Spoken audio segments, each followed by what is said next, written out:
I'm not crazy. I know it makes me sound crazy to open up my first journal entry with a line like that, but it's true. I'm not crazy, although my therapist, Dr. Brodsky, might beg to differ. I guess this really isn't going to win you over in convincing you that I'm not toys in the attic, bats in the belfry crazy, but I still need to say it. I'm not crazy. It's just a little reaffirmation to make myself feel a bit better.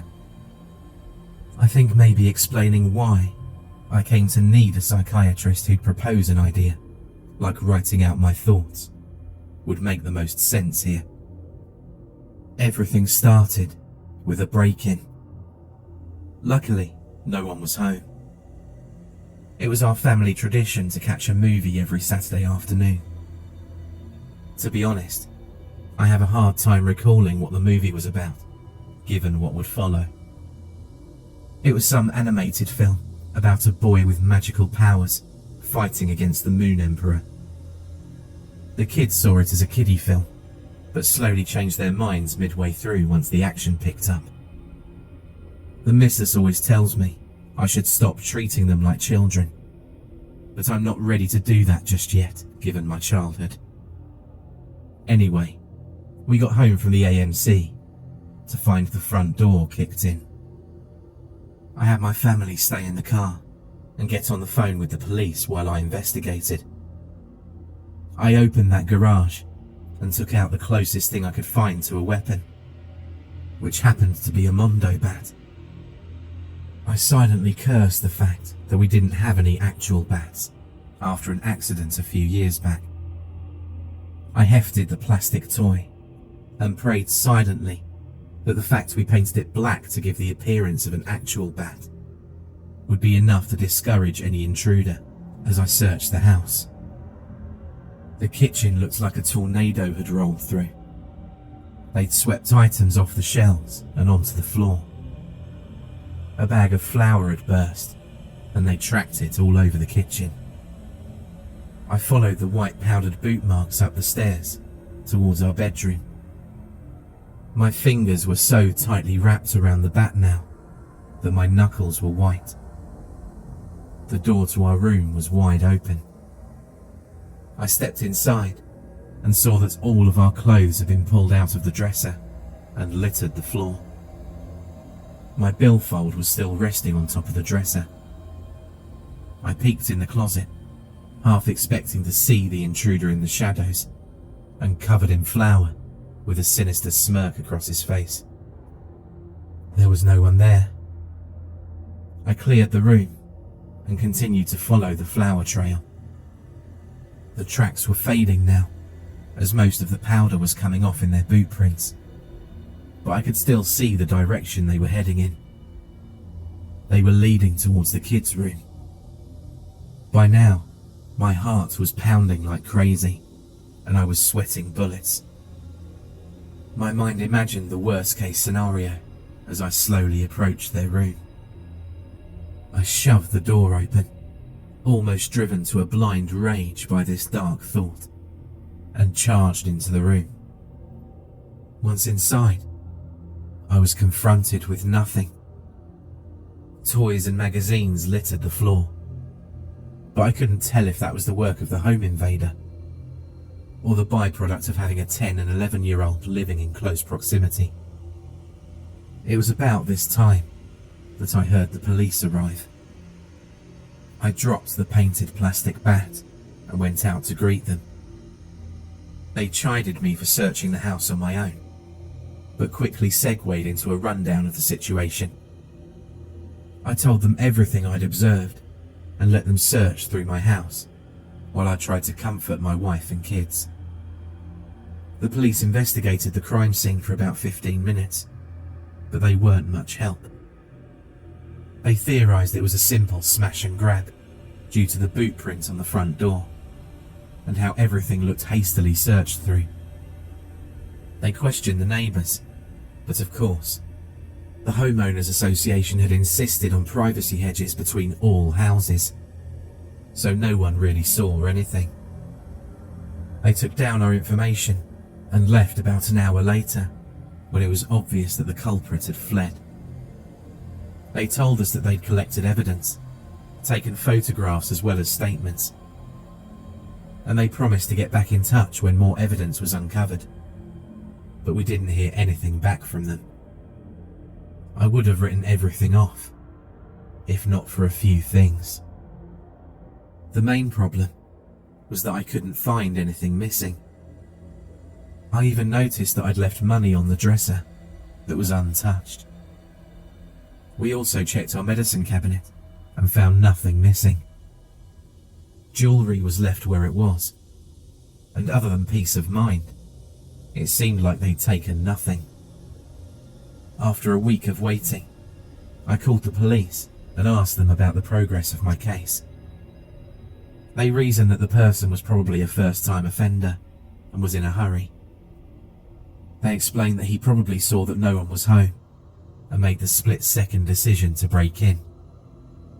He likely frantically searched the house, but was so anxious about getting caught, he fled as soon as he saw there was nothing of value in the open.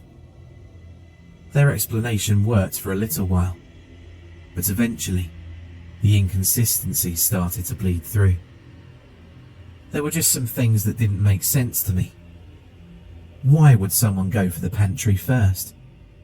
Don't get me wrong, I'm no burglar, but targeting the pantry and stealing food just doesn't seem very profitable. If it was a simple smash and grab, why didn't he take the money? There must have been $100 or so there. Why would they wreck the place and take nothing? What was this person doing? I think this, in combination with the stress at work and home, was enough to push me over the edge. It started with a few sleepless nights. Anna, Jason and Tommy spent the first night at a motel to try and help the kids come to terms with what was happening, while I opted to clean up the house in preparation for their return. Given the police had collected all the evidence and taken pictures, I felt justified in trying to restore the dishevelled house some. I put everything that was salvageable back on the shelves and in the drawers, vacuumed the floor, and called someone in regards to replacing the door and changing the locks. While I was doing all of this, I took a few photos of my own, just in case the insurance would balk at the idea of actually refunding us. I got very little sleep that night, as I was busy cleaning up the mess and trying to remove any trace of the burglar's existence for my kids. I reasoned that the previous few nights I was unable to really sleep was due to the stress of managing a locksmith, a repairman, and a cleaning service for any things I might have missed. Anna and the kids went to an amusement park that Sunday, while I juggled all of these things. Jason and Tommy were seemingly unfazed by the event and went to bed without an issue. I, on the other hand, couldn't sleep. I was tired, but still on edge. Every creak and groan of the house settling set off alarm bells. Anna managed to fall asleep, but my constant getting up and checking everything probably woke her a few times. It wasn't until the third sleepless night that Anna suggested I go see someone. At first, I tried to explain I was doing fine, but she persisted. It wasn't until she showed me my baggy eyes, tired face, and sullen expression in the mirror that I relented. I didn't want to worry my kids any more than I had. This is how I first came to meet with Dr. Brodsky and have a few sessions. It's also why I'm writing all of these thoughts down now. We talked about what was going on with me, and she advised putting everything into words. At our first session, she said I have a tendency to compartmentalize these things, and that I need some sort of outlet. I guess that's why you're reading this now. I always enjoyed writing, and found it to be a relaxing way to deal with everything. I'll probably spend a little time writing out some of my thoughts while I have some time off work. After hearing about my ordeal with the break-in, my boss even gave me a few days off to get my act together and repair the house. With that lengthy setting of the stage, I think I'm ready to try and come to terms with everything and record my progress. Wednesday, August 17th, 2016. Went back to work today. Besides some initial awkwardness, where people tried to get the full story about my absence, I was able to take my mind off of everything for a bit. While I could never make a career out of my writing, I did the next best thing. I found working at an advertising agency pushes me to be creative and use my brain. I slept a little better today. I'm still not getting a full night's sleep, but I did manage to drift off a few times. Saturday, August 20th, 2016. It's hard to believe it's been a week since the break-in. The second session with Dr. Brodsky went well. I told her that I'd taken to keeping a journal as per her suggestion, and she seemed to encourage the idea. I asked her if she wanted to read any of it, and she told me it was best to keep it personal, so I wouldn't feel pressured to put on a strong front.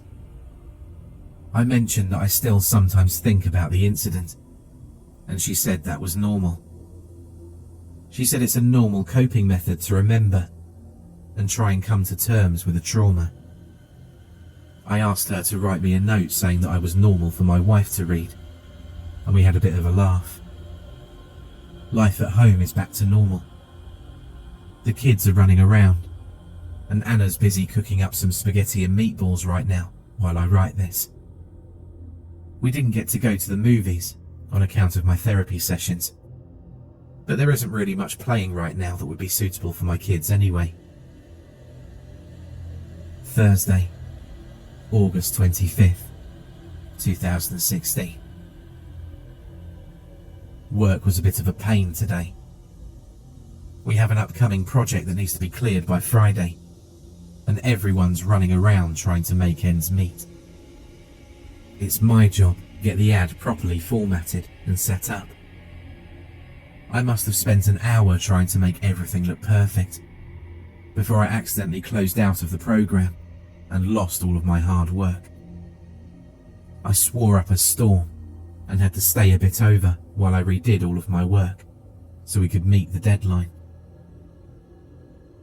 Saturday, August 27th, 2016. I didn't sleep too well last night. That being said, I'm in a good mood. Want to know why?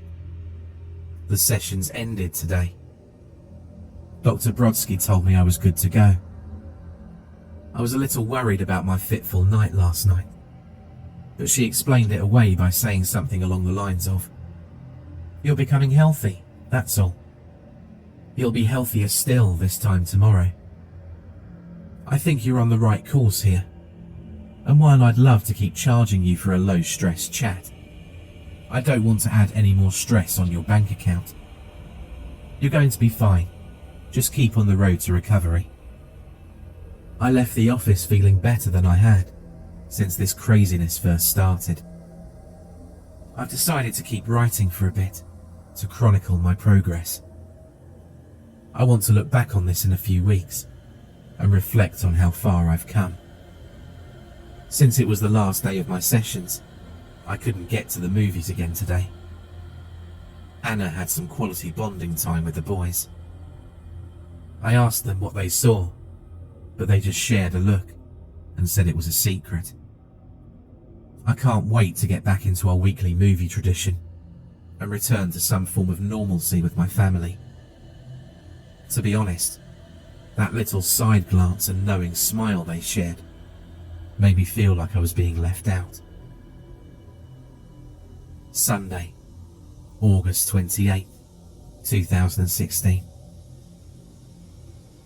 I'm willing to bet money that they saw a horror movie. Tommy was up all last night with nightmares. Of course, Anna slept right through it, and I had to sit by his bed while he asked questions. I brought it up today, and she had this guilty look on her face. Anna's always on me, saying I can be a bit overbearing, and I understand. I just don't want them to have the same relationship I had with my dad. I want them to look back on their childhood and remember the time we spent together as fond memories. Hopefully, that's the end of late nights. Tuesday, August 30th, 2016. Work continues to be a bitch. Compound that with Tommy's frequent nightmares, and you have a recipe for a bad time. I woke up Anna to deal with it the first time, but I had to go the second time when he started calling for me. Anne had forgotten to close the closet door, as usual. Tommy never could sleep with it open after watching a scary kids' TV show. The nightlight helped a little, but the closet always had to be closed if he was to get to sleep. As I was tucking him back in, he asked me an odd question. Why would someone break into our house? I was taken a bit aback, as he hadn't really brought it up since the initial excitement wore off, but I tried to answer it as best I could. I explained he was probably looking for money, and when he saw that we didn't have any, he left. Tommy asked if he was gone for good, and I said that he was. I also promised that if he did return, I'd spank his butt and send him running home. That got a bit of a smile out of him, and I managed to get him back in bed by about 4 a.m. I got back in bed shortly after, but I wasn't able to drift off again. Of course, that got me thinking about the break-in again, and as I wasn't getting back to sleep that night, I decided to scroll through the photos I took. Staring at the photos, I noticed something new that I hadn't seen the first night. In the photo I took with the flower, there was something odd. It looked like the person had intentionally knocked over the bag, and then deliberately stepped in the 1-foot wide spill with both feet. If he was in such a hurry, why would he do that? It didn't make much sense, and got me thinking. Saturday, September 3rd. 3 weeks since the smash and grab. Had another rough night last night. On the plus side, Tommy's nightmares seem to have passed. On the downside, I'm dealing with a bit of a head cold. In September, if you can believe it, and I couldn't get to sleep. I opted to stay in, while Anne took the kids to another movie. This time I insisted it had to be PG.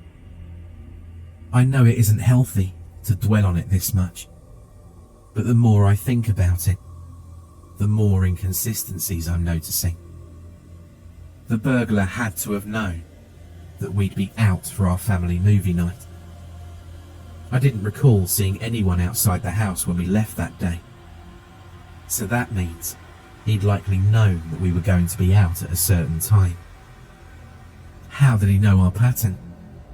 How long did he watch our house? Maybe, if I dig into it more, I can make sense of everything. Sunday, September 4th. 22 days since the break-in. Still having trouble sleeping.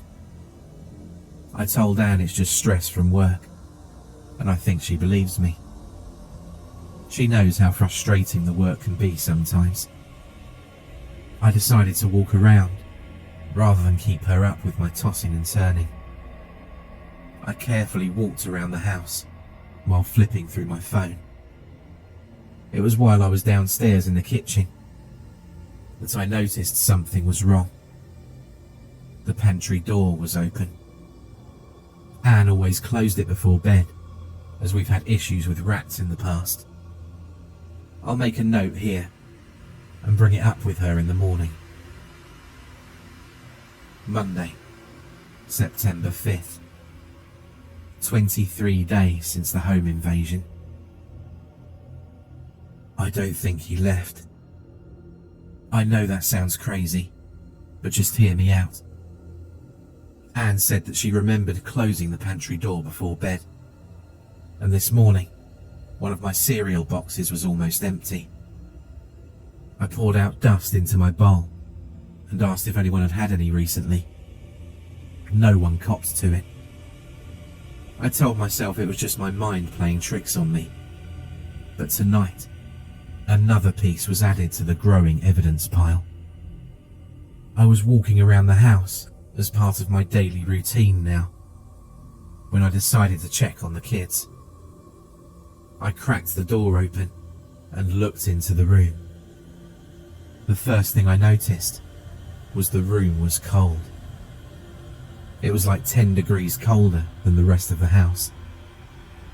I opened the door and spotted the issue right away. The window was wide open. On top of that, the closet door was fully ajar. I know I shouldn't have, but I had to know. I woke Tommy and Jason up and asked them if they'd left the window open. Through groggy eyes, they told me that neither of them had done that. I pressed the issue more and said I wouldn't be mad if one of them had, but they both denied it. I grilled Jason and Tommy for a few minutes before I realised I was scaring them. I told them to go back to bed and to forget it. They looked at me weird, but decided to follow my directions. I took a peek into the closet before I left and saw nothing but darkness. I closed it and the window before leaving their room. I didn't sleep at all. It feels like I haven't slept for so long.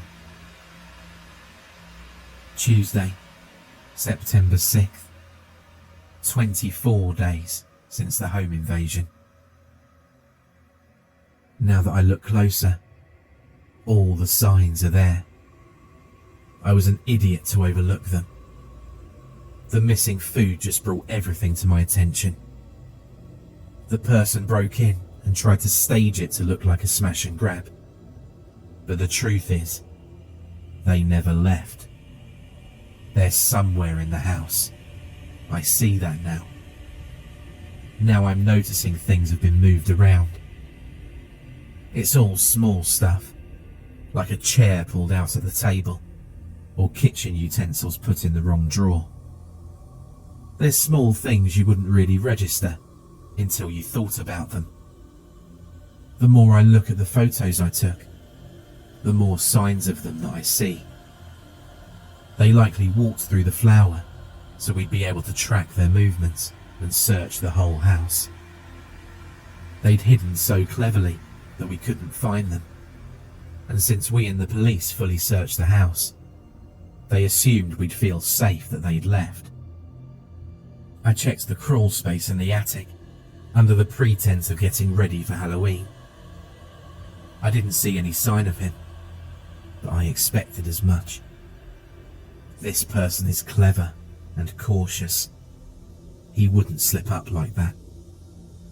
I can't let the wife or my boys know that someone may be in the house with us. I have to protect them from this. Who's to say this person doesn't have some way of listening in on us? If he knows that I'm going to the police, what's to stop him from snapping and murdering us all? He may decide that he's tired of sneaking around and kill us all to evade capture. I have to be cautious here. I have to outthink him. I need to catch him in the act, or find some way to drive him from the house. Anna caught me looking at the photos again, but I told her I was trying to figure out how to delete them. She offered to show me, and I jerked the phone away from her. I think she assumed it was me trying to protect my pride, and that's a better excuse than anything I could have thought up. Don't you think I know how absurd this all sounds? But it's possible.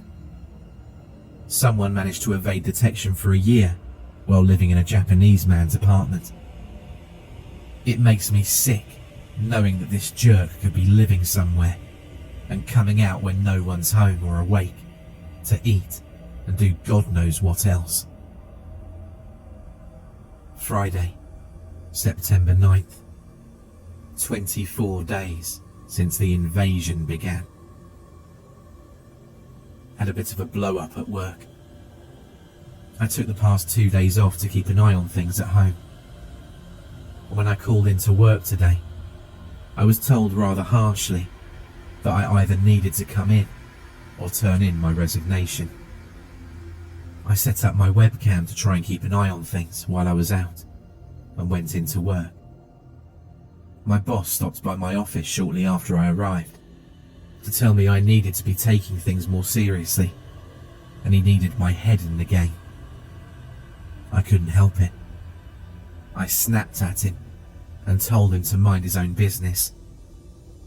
I told him it was hard to stay focused when I had my own problems at home. He looked shocked for a few seconds before turning around and walking away. He didn't make eye contact with me for the rest of the day. I drove home in silence, wondering if I was going to get a phone call over the weekend telling me I was being fired. As soon as I got home, I checked the crawl space and the attic again. I stared into the darkness for a few minutes, terrified that my eyes would adjust to the darkness and reveal someone looking at me from their hiding spot. I saw nothing. Anne asked me what I was doing, and I just told her I was looking around. She didn't press the issue, but I can tell she's getting worried. I have to take care of this quickly before I alienate my family anymore. Sunday, September 11th. 26 days spent with this stranger in my house.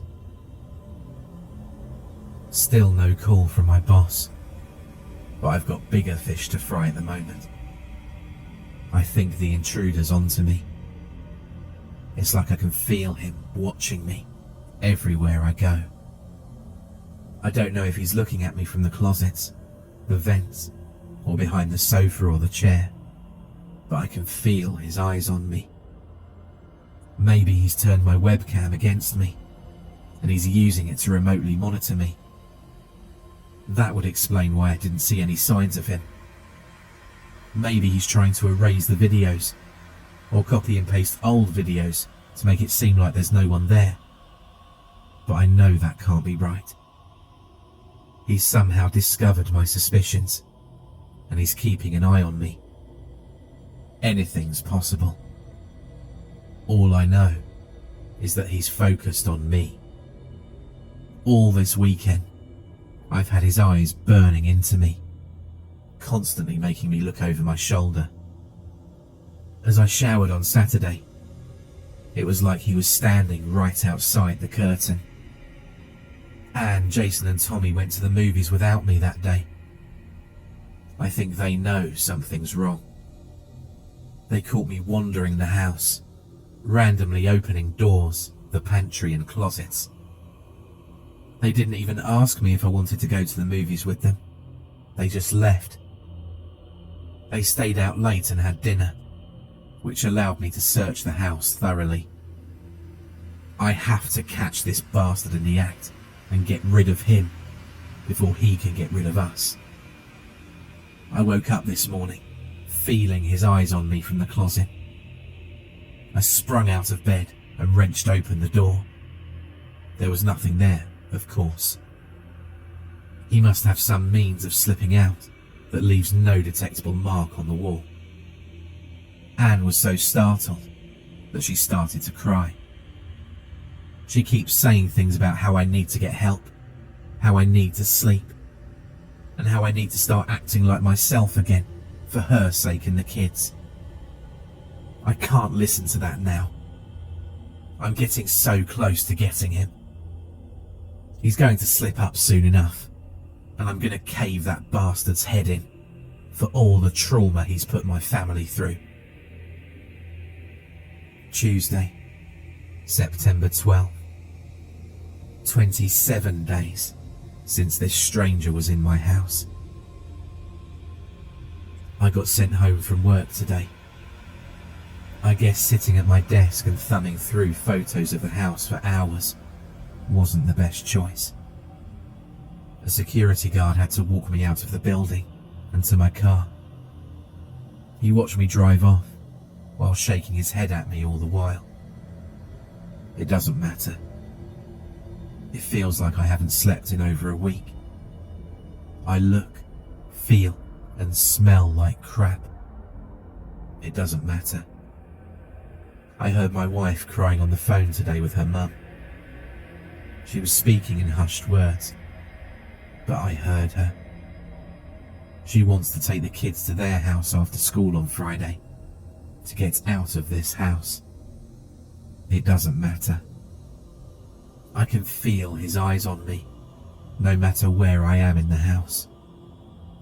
I proved it by stalking around and feeling his eyes burning into me. The entire time, I could feel Anna, Jason and Tommy watching me warily. It doesn't matter. None of it matters.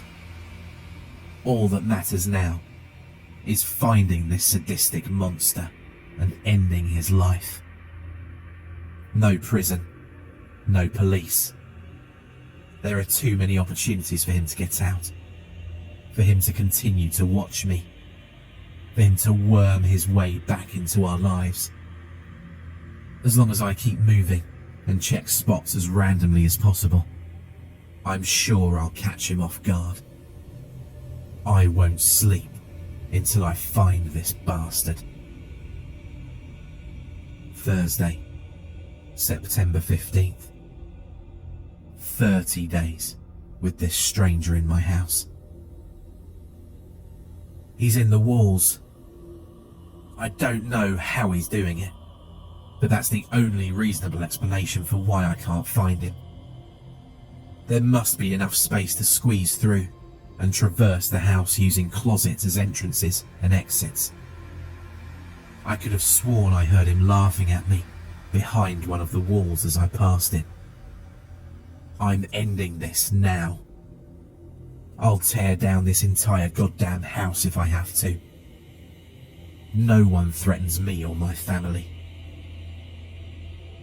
Saturday, September 17th.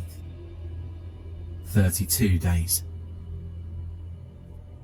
2 days of Valium and Thorazine later, and I realised that maybe taking a hammer to all of the walls in my house and screaming like a maniac was probably not the best idea. The police were called and responded fairly quickly. Unfortunately, they were a bit too late to stop me from scaring the hell out of my wife and traumatising our kids.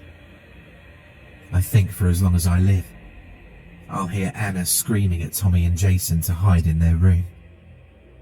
Of course, she tried to stop me from entering their room with the hammer, but it was too late for me to listen to reason. I had to make sure he wasn't hiding behind their walls.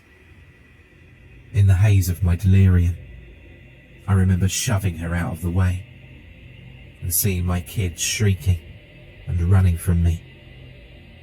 I think that memory is going to stick with me until the end of my life. Paranoid schizophrenia or bipolar disorder that was latent but triggered by stress. That's their current prognosis. They say they need a few more sessions to provide proper evaluation. They have all the time in the world, as I don't think I'll be leaving here anytime soon. I asked if I could keep writing down my thoughts, and they tell me that I should be sharing those feelings with them, rather than hiding them away in a journal. I think the only reason they're letting me write this last entry is so they can look through it themselves and try to figure out what the hell went wrong. The psychiatrist says that with a steady medical regimen, healthy diet, and a relatively low-stress environment, I may be able to lead a normal life. I ask if she thinks I can convince my family to return home with me. She says it's possible, as long as I'm serious about my rehabilitation and treatment. She's lying. I don't feel like writing anymore. I just had my last scheduled dosage of Valium for the day, and it makes me tired. There was a stranger in my house. I can't deny that. I just didn't realise who the stranger was. I drove my own family away. I single-handedly managed to alienate my wife and thoroughly traumatise my kids in the space of a month with my insanity. I tried to protect my kids from everything and then expose them to the worst danger imaginable. An unhinged father. In the end, I guess I was worse than my father. He only ended up being a deadbeat. I became something much more frightening to them. We should have been at the movies today, as per our tradition, watching something, anything, laughing and talking about the movie on the way back to the car. Instead, I'm here, and they're gone, likely for good. In the few days of clarity or haze that my treatment's given me, I've come to these conclusions. The intruder stepping in the flour with both feet was likely due to them trying to sidestep the open pantry door. The open pantry that night was likely from one of the kids grabbing a midnight snack. The cracked open window in the kids' room was probably one of them airing out the room and not wanting to cop it when their half-crazed father woke them up in the middle of the night, demanding to know who'd done it. The closet being open was a boy finally overcoming his fears. My family's fear wasn't them sensing what I was feeling. It was them realising that I was going off the deep end. They were scared of me and what I was doing, wandering around the house at all hours of the day, endlessly staring at photos and frantically searching every corner of the house. All of these things can be so easily explained, but yet, a part of me knows that I'm crazy. It's the part of me that can clearly see my children's horrified faces as I took a hammer to our walls to expose an intruder who never existed. That's the part of me I tried to listen to. It's also the part of me I have the hardest time agreeing with in the dark of the night. It's because I can vividly recall the scene of being led away by the police after being tasered and zip-tied. I was a ranting and raving mess at that time, screaming and shrieking about the walls and what was lurking behind them. It wasn't until I was put in the car that I saw it. It was in the second-story window. I only saw it for a second, but I know it was there. That face watching me through the window with a wide grin. It was right in the lower pane, as if they were crouched down and observing the scene with some sort of sick satisfaction. It had to be there, didn't it? Or maybe I really am crazy.